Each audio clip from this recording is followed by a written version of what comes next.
श्रीमद् भगवद गीता यथारूप अध्याय 14 श्लोक संख्या 9 एवं 10। सत्वं सुखे संजयति रजः कर्मणि भारत ज्ञानमावृत्य तु तमः प्रमादे संजयत्येत। हे भरतपुत्र, सतोगुण मनुष्य को सुख से बांधता है, रजोगुण सकाम कर्म से बांधता है और तमोगुण मनुष्य के ज्ञान को ढककर उसे पागलपन से बांधता है। तात्पर्य: सतोगुणी पुरुष अपने कर्म या बौद्धिक वृत्ति से उसी तरह संतुष्ट रहता है जिस प्रकार दार्शनिक, वैज्ञानिक या शिक्षक अपनी अपनी विद्याओं में निरत रहकर संतुष्ट रहते हैं। रजोगुणी व्यक्ति सकाम कर्म में लग सकता है। वह यथासंभव धन प्राप्त करके उसे उत्तम कार्यों में व्यय करता है। कभी कभी वह अस्पताल खोलता है और धर्मार्थ संस्थाओं को दान देता है। ये लक्षण है रजोगुणी व्यक्ति के। लेकिन तमोगुण तो ज्ञान को ढक लेता है।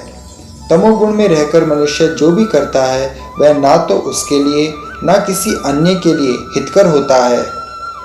रजस्तमश्चाभिभूय सत्वं भवति भारत रजः सत्वं तमश्चैव तमः सत्वं रजस्तथा। हे भरतपुत्र, कभी कभी सतोगुण रजोगुण तथा तमोगुण को परास्त करके प्रधान बन जाता है, तो कभी रजोगुण सतो तथा तमोगुण को परास्त कर देता है, और कभी ऐसा होता है कि तमोगुण सतो तथा रजोगुण को परास्त कर देता है। इस प्रकार श्रेष्ठता के लिए निरंतर स्पर्धा चलती रहती है। तात्पर्य: जब रजोगुण प्रधान होता है तो सतो तथा तमोगुण परास्त रहते हैं। जब सतोगुण प्रधान होता है तो रजो तथा तमोगुण परास्त हो जाते हैं। जब तमोगुण प्रधान होता है तो रजो तथा सतोगुण परास्त हो जाते हैं। यह प्रतियोगिता निरंतर चलती रहती है। अतएव जो कृष्ण भावनामृत में वास्तव में उन्नति करने का इच्छुक है, उसे इन तीनों गुणों को लांघना पड़ता है। प्रकृति के किसी एक गुण की प्रधानता मनुष्य के आचरण में, उसके कार्यकलापों में, उसके खान पान आदि में प्रकट होती रहती है।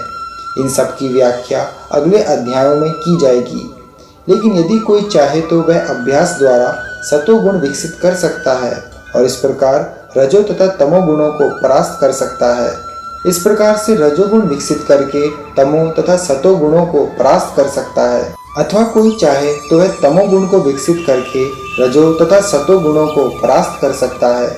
यद्यपि प्रकृति के ये तीन गुण होते हैं, किंतु यदि कोई संकल्प कर ले तो उसे सतोगुण का आशीर्वाद तो मिल ही सकता है और वह इसे लांघकर शुद्ध सतोगुण में स्थित हो सकता है, जिसे वासुदेव अवस्था कहते हैं, जिसमें वह ईश्वर के विज्ञान को समझ सकता है।